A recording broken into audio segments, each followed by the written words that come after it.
Subscribe करंतु एबे आम चैनल को आउ प्रेस करंतु बेल आइकन को जहाद्वारा लेटेस्ट वीडियो नोटिफिकेशन आपण माने सर्वप्रथमे पाई परिबे। नमस्कार बंधुगण आपण माननकु आम यूट्यूब चैनल को स्वागत। बंधुगण आज आमे आपणक पई आगामी 2 दिनर स्थिति किपरि रहिबो से विषय निश्चिंत भाबरे कहिबु। एहा पूर्वरु जदि आपण चैनल ले नुआ करि आछंती तो चैनल को सब्सक्राइब करि नेबा सह पाखरे थिबा बेल आइकन को मध्य क्लिक करि दियंतु।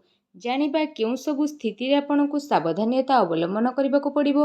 आपणकर लव लाइफ क्यारियर स्थिति किपरि रहिबो, बिजनेस आउ व्यापार किपरि रहिबो एवं स्वास्थ्यर किछि महत्वपूर्ण इनफॉरमेशन मध्य आमे आपण माननकु वीडियो रे देबु। आउ वीडियो शेष रे आमे आपण माननकु किछि उपाय विषय मध्य कहिबु जहा द्वारा आपण आगामी 2 दिन को आहुरी अधिक शुभ आउ मंगलदायक करि परिबे।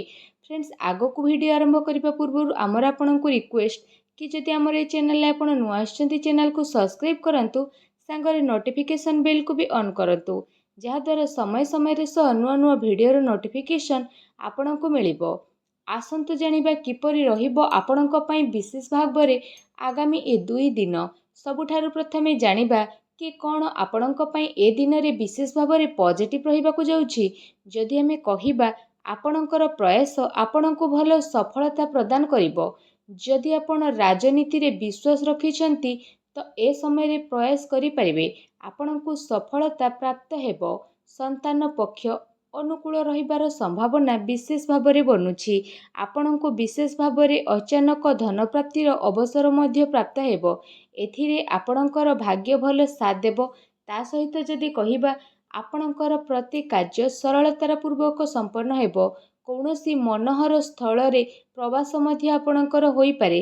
पुराणा मित्रंक सह साक्षात हेबो जहा लाभदायक सिद्ध हेबो एवं घरर साज सज्जारे नुआपण नेकी आसीबे। वाहन सुख आपणकु विशेष रूप से प्राप्त हेबो। नुआ योजना आउ विचारधारार नवीनता द्वारा व्यापार प्रगति दिगकु अग्रसर हेबा पई लागिबो। कला प्रति आपणकर विशेष भाबरे अभिरुचि मध्य रहिबाकू जाउछि।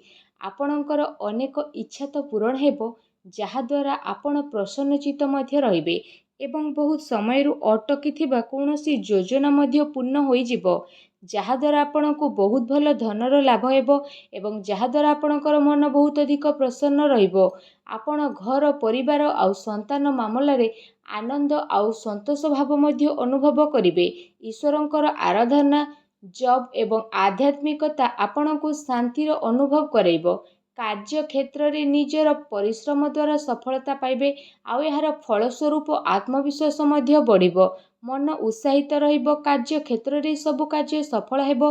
अटकी थिबा कार्य आपणकर पूर्ण मध्य होई जिवो। संतान संबंधित शुभ समाचार मिलिबो। विद्यार्थी माने मौज मजलिस करिवे एवं पाठ पढ़ारे जो परिश्रम करिथिले तार फल सफलता पूर्वक आपणको प्राप्त हेबो। फ्रेंड्स जानिबा आपणक पई कोन नेगेटिव रहिछि। जदि कहिबा ए समय आपणक पई काफी उत्थान पतन भरा रहिबा कारणरू काफी भल मध्य रहिबाकू जाउछि। मुश्किल हालात सह बंचिबा पई आपणकू गोटे भल बजेटर ध्यान रखिबार आवश्यकता रहिछि। विशेष रूप से जदि एठी कहिबा अन्यथा आपणकू फाइनेंशियल समस्या भितरे निजकू घेरिकी ही रखिबे। कार्यभारर तो अधिकता रहिबो जहाद्वारा शारीरिक तथा मानसिक थकापण अनुभव करिवे। मनोरंजन सौंदर्य प्रशासन आभूषण प्रति मध्य विशेष भाव खर्च बढ़ी पारे। चिंतारू दूरी रहिबा पई निजर दायित्ववान समयर सदुपयोग करंतु। जल्दबाजी रे कौनसी डिसीजन नियंतु नाही अन्यथा जीवन रे आपणकू पश्चाताप करबाकू पड़िबो। एहा सहित निज कार्य आउ कहा उपरे न देकी निजे निजर कार्य को करिबा पई चेष्टा करंतु। माता पितांकर अवश्य ध्यान रखंतु काहेकि ना तांकर सेवा बिना भाग्य एवं सुखर प्राप्ति असंभव अटे। एहा सहित क्रोध उपरे नियंत्रण एवं वाणी उपरे आपणकू संयमता रखिबाकू पड़िबो। एपरि न हेउ कहार भल करू करू आपण प्रॉब्लम को आनिकी निजे निजे देखिबाकू पाइबे। वाणी आउ दुर्घटना रे सावधान रुहंतु। निषेधात्मक विचार ठारू मध्य दूरेई रहिबार आवश्यकता रहिछि। दैनिक कार्य रे अवरोध रहिबो ता सहित किछि परिस्थिति एपरि बनिबो जहा आपणक चिंता को बढ़ेइबो। धार्मिक कार्य रे धन आपणकर खर्च हेबो। नुआ कार्य रे रोकावट आसीबो। समस्या को सुलझेइबा पई कहार परामर्श अवश्य नियंतु। ଫ୍ରେଣ୍ଡସ୍ଙ୍କ ସହ ବାଦବିବାଦ କରିବା ଠାରୁ ଦୂରେଇ ରୁହନ୍ତୁ। କାରଣ ଲଢ଼େଇ ଝଗଡ଼ା କଲେ ଆପଣ ହିଁ ପ୍ରୋବ୍ଲେମରେ ପଡ଼ିଯିବେ। ଯାତ୍ରାରୁ ଆପଣ ବିଶେଷ ରୂପରେ ଏହି ଦିନରେ ଦୂରେଇକି ରୁହନ୍ତୁ। ଆସନ୍ତୁ ଜାଣିବା ଆପଣଙ୍କ ଲଭ୍ ଲାଇଫ୍ର ସ୍ଥିତି କିପରି ରହିବ। ଯଦି କହିବା ପ୍ରେମ ସମ୍ବନ୍ଧକୁ ମଧୁର ବନେଇ ରଖିବାର ପ୍ରୟାସରେ ସଫଳ ହେବେ। ଦାମ୍ପତ୍ୟ ଜୀବନ ଭଲ ରହିବ ଆପଣଙ୍କର। ଦାମ୍ପତ୍ୟ ଜୀବନରେ ଚିନ୍ତା ଉତ୍ପନ୍ନ ହେଉଥିଲା ତ ସେସବୁ ସମାପ୍ତ ମଧ୍ୟ ହୋଇଯିବ। ଆପଣଙ୍କୁ ଲଭ୍ ପାର୍ଟନରଙ୍କ ସହିତ ରୋମାନ୍ସ କରିବାର ଭରପୁର ମୌକା ମଧ୍ୟ ପ୍ରାପ୍ତ ହେବ। ଆଉ ଆପଣଙ୍କ ସମ୍ପର୍କରେ ମଜବୁତତା ଆସିବ। ନିଜର ପ୍ରେମ ପ୍ରସଙ୍ଗ ବିଷୟରେ ଏଣେତେଣର କଥା ଆଦୌ କରନ୍ତୁ ନାହିଁ। ଆପଣ ଆପଣଙ୍କ ଜୀବନରେ ପ୍ରେମକୁ ସ୍ୱାଗତ କରିବା ପାଇଁ ରେଡ଼ି ହେଇକି ରହିଯାଆନ୍ତୁ। ଆପଣ କୌଣସି ରିଲେସନରେ ପୂର୍ବରୁ ଅଛନ୍ତି ବା କାହାକୁ ଖୋଜୁଛନ୍ତି ତ ସେ ମିଳି ମଧ୍ୟ ପାରନ୍ତି। ଆପଣଙ୍କୁ ଏ ମାମଲାରେ ଖୁସି ଅବଶ୍ୟ ପ୍ରାପ୍ତ ହେବ। ରୋମାଣ୍ଟିକ ଆକର୍ଷଣର ସମ୍ଭାବନା ରହିଛି। ମନୋରଞ୍ଜନ ପାଇଁ ଏ ଦିନରେ ଆପଣଙ୍କ ପାଇଁ ସ୍ଥିତି ବହୁତ ଭଲ ରହିବ। ତା ସହିତ ଲକ୍ଜୁରୀ ଲାଇଫ୍ ମଧ୍ୟ ଆପଣ ଜିଇ ନେବେ। କୌଣସି ଉପହାରର ଆଦାନ ପ୍ରଦାନ ମଧ୍ୟ ହୋଇପାରେ। ଏ ଦିନ ଆପଣଙ୍କ ପ୍ରେମ ଜୀବନ ପାଇଁ ବହୁତ ହି ଭଲ ଦିନ ରହିବା ପାଇଁ ଯାଉଛି।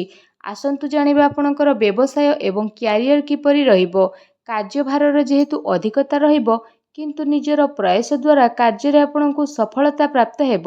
ବ୍ୟବସାୟରେ ଧନ ଲାଭ ଆଉ ଚାକିରିରେ ଶୁଭ ଲାଭ ପ୍ରାପ୍ତ ହେବ। ଉଚ୍ଚ ଅଧିକାରୀ ଆପଣଙ୍କର କାର୍ଯ୍ୟରେ ପ୍ରସନ୍ନ ରହିବେ।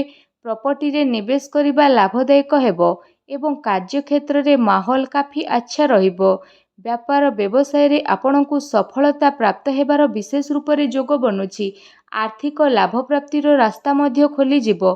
ଧନ ଲାଭ ସଞ୍ଚୟ କରିବାର ସ୍ଥିତି ମଧ୍ୟ ଆପଣଙ୍କ ପାଇଁ ବନୁଛି। ତା ସହିତ ଆପଣଙ୍କୁ ଆପଣଙ୍କର ବ୍ୟବସାୟକୁ ନେଇକି କୌଣସି ଯାତ୍ରା ମଧ୍ୟ ହୋଇପାରେ ଯାହାର ଆପଣଙ୍କୁ ସକାରାତ୍ମକ ପରିଣାମ ପ୍ରାପ୍ତ ହେବ। ବ୍ୟବସାୟିକ ଦୃଷ୍ଟିରୁ ଯଦି କହିବା ଏ ଦିନର ସ୍ଥିତି ଆପଣଙ୍କ ପାଇଁ କାଫି ଅନୁକୂଳ ରହିବ। ଆଉ ଏ ସମୟରେ ଆପଣ କିଛି ଭଲ ଲାଭ ମଧ୍ୟ ପ୍ରାପ୍ତ କରିପାରିବେ ଯାହାର ଆପଣ ଲମ୍ବା ସମୟରୁ ଇନ୍ତଜାର ବା ଅପେକ୍ଷା କରିଥିଲେ। ବିଦ୍ୟାର୍ଥୀଙ୍କ ପାଇଁ ଦିନ ମିଲାଜୁଲା ସାବ୍ୟସ୍ତ ହେବ। ତା ସହିତ ଜାଣିବା ଆପଣଙ୍କ ସ୍ୱାସ୍ଥ୍ୟର ସ୍ଥିତି କିପରି ରହିବ। ଭ୍ରମ ଭୟ ପୀଡ଼ାର ସ୍ଥିତି ଉତ୍ପନ୍ନ ହେବାର ପୁରା ସ୍ଥିତି ବନୁ ରହିଛି। ଖାଦ୍ୟପେୟରେ ବିଶେଷ ଧ୍ୟାନ ରଖିବା ପାଇଁ ପଡ଼ିବ। ନହେଲେ ପାଚନ କ୍ରିୟା ଆପଣଙ୍କର ଖରାପ ହୋଇପାରେ ଯେଉଁ କାରଣ ପାଇଁ ପୁରା ଦିନ ମନ ଖରାପ ରହିବ। ନିଜର ଧ୍ୟାନ ରଖନ୍ତୁ ଆଉ ନିଜକୁ ମାନସିକ ରୂପରେ କମଜୋର କରିବା ପାଇଁ ଦିଅନ୍ତୁ ନାହିଁ। ଚିନ୍ତାକୁ ଦୂର କରିବା ପାଇଁ ଜୀବନଶୈଳୀରେ ପରିବର୍ତ୍ତନ ଆଣନ୍ତୁ। ଖାଦ୍ୟପେୟରେ ସାବଧାନତା ରୁହନ୍ତୁ। ସ୍ୱାସ୍ଥ୍ୟରେ ସୁଧାର ଆଣିବା ପାଇଁ ପ୍ରତ୍ୟହ ଯୋଗ କରନ୍ତୁ। ବ୍ୟାୟାମ ରୁହନ୍ତୁ ସୁସ୍ଥ ରୁହନ୍ତୁ। ଆସନ୍ତୁ ଜାଣିବା ଆପଣଙ୍କ ପାଇଁ କ'ଣ ବିଶେଷ ଉପାୟ ରହିଛି। ଯଦି କହିବା ଆପଣ ସ୍ନାନ ଆଦି ବିଶେଷ ଭାବରେ କରିସାରିବା ପରେ କୌଣସି ଗରିବ ଅସହାୟ ରୋଗୀ କିମ୍ବା କିନ୍ନରଙ୍କର ସହାୟତା କୌଣସି ବି ରୂପରେ ନିଜର ଶ୍ରଦ୍ଧା ଅନୁସାରେ ନିଜର ସାମର୍ଥ୍ୟ ଅନୁସାରେ ଅବଶ୍ୟ କରନ୍ତୁ। ଏପରି କରିବା ଦ୍ୱାରା ଭଗବାନ ଶନିଦେବଙ୍କର ସିଧା ଆଶୀର୍ବାଦ ଆପଣଙ୍କୁ ପ୍ରାପ୍ତ ହେବ। ଆଉ ଭଗବାନ ଶନିଦେବ ଆପଣଙ୍କର ସବୁ କାର୍ଯ୍ୟକୁ ପୂରା କରିବେ। ଆଉ ଆପଣଙ୍କ ଜୀବନରେ ଯାହା ବି ପ୍ରୋବ୍ଲେମ୍ ଚାଲିଛି ସବୁ ପ୍ରୋବ୍ଲେମର ଅନ୍ତ ଘଟିବ। ଆପଣଙ୍କ ଜୀବନରେ ସବୁବେଳେ ଖୁସି ହିଁ ଖୁସି ରହିବ। କେମିତି ଲାଗିଲା ଭିଡ଼ିଓ ଆମକୁ କମେଣ୍ଟ କରିକି ଜଣାଇବେ। ଚ୍ୟାନେଲରେ ନୂଆ ଆସିଥିଲେ ଚ୍ୟାନେଲକୁ ସବସ୍କ୍ରାଇବ୍ କରିବେ। ଧନ୍ୟବାଦ।